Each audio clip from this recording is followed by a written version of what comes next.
All right, so here are the notes for systems of inequalities, so important information. A system of linear inequalities instead of two or more inequalities using the same variable. So similar restrictions for linear equations. Equations are two or more with the same variables. Linear inequalities are inequalities with two or more variables.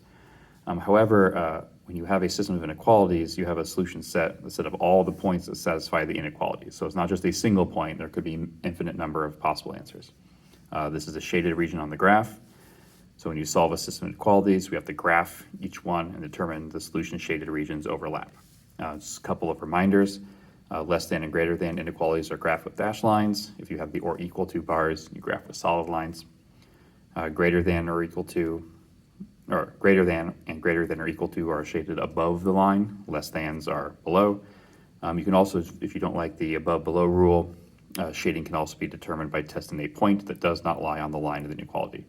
If the point makes the inequality true, shade the side of the line that has the test point. Makes it false, shade the opposite side. So usually our test point is the origin, 0, 0, just because it makes our math the easiest. Now, because we are graphing, if our equations are not in slope-intercept form, we will want to put them into slope-intercept form. So, example 1. So graph and find this, state the coordinates of a point, any point in the solution region. So y less than negative 2/3 x plus 5. So to graph that line, we start at positive 5. I always start with the intercept. Slope is negative 2/3, so down 2 over 3. And I'll just do a couple extra points here. And then we'll go backwards as well to make sure we get a nice clean line.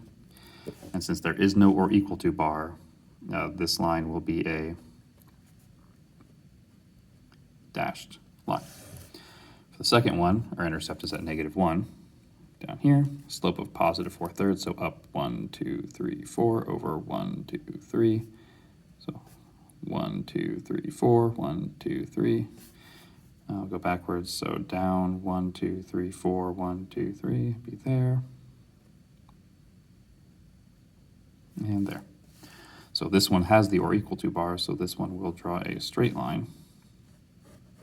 Now for your lines, you want to be careful to draw a straight line. So either plot more than one point or get a ruler.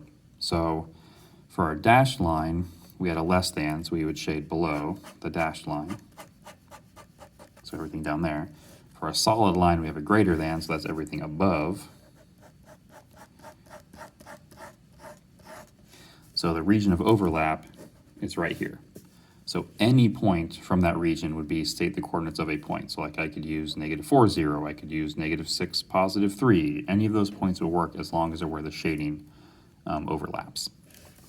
Okay, so for number 2, first one starts at negative 6 with a slope of up 3, 1, 2, 3 over 2, up 3 over 2, up 3 over 2, up 3 over 2, so on and so forth.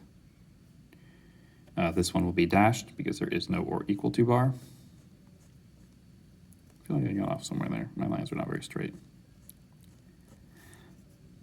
No, that one's wrong. It should be there, there, there, and there. My line is bad. Second one starts at negative 1, slope of negative 1, so down 1 over 1, or up and left. And that one will be a solid line. So our solution region has to be above the dashed line, up here, below the solid line. So that area there is my solution region, any point from in that double shaded area. Okay, so number 3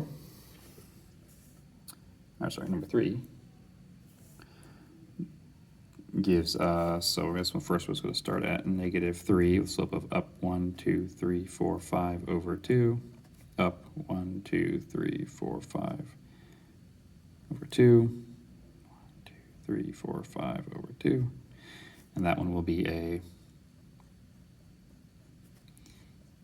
dashed line. Second one starts at positive 4 with a slope of negative 1, and that one will be a solid line. So the dashed line we shade below, this is a less than. For the second one we shade above, so that's this one. So in this case, that chunk there is where they overlap. All right, So for number 4, start at -1, slope of -1. So dashed line. So I'm going to go a couple points to keep myself on a straight line here. This one will be at -5 with a slope of up 1/3. And this one will also be dashed. So in this case, it's above both of them. So above the first line would be this part. Above the second line would be this part. So the solution region is anybody in there. And that leads us to the end of the section.